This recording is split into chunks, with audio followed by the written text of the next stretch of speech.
টানা ৩ ম্যাচে পরাজয়, প্লে অফ থেকে ছিটকে যাওয়ার আশঙ্কা, চারপাশে স্থবিরতা। এমত অবস্থা থেকে একটা জয় পারত উদ্ধার করতে।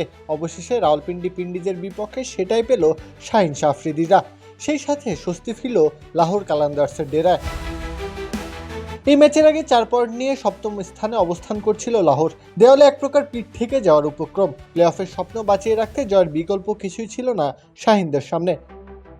সেই দায়িত্ব যেন কাঁধে তুলে নিয়েছিলেন ফকর জামান। মোহাম্মদ ফারুককে সাথে নিয়ে গড়ে তোলেন ১২১ রানের ওপেনিং জুটি। ফারুকের ব্যাটে আসে ৬৩ রানের নক, আর শুরু থেকে শেষ পর্যন্ত দাঁড়িয়ে থেকে ফকর খেলেন ৮৪ রানের ইনিংস।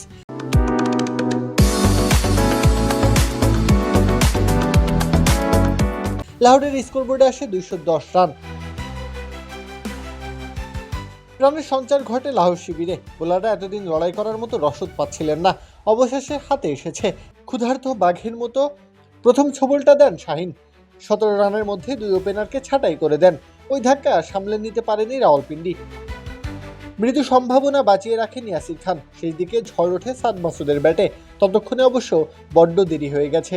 লাহোরের কাছে পরাজয় মেনে নিতে বাধ্য হয় রাওয়ালপিন্ডি। ব্যবধানটা ৩২ রানের। এই জয় লাহোরের আশার পালে হাওয়া জোগালো। ব্যর্থতার শেকল ভেঙে বেরিয়ে আসা জয়টা বাঁচিয়ে রাখলো প্লে অফের সম্ভাবনা। প্রত্যহ কাব্য, খেলা ৭১।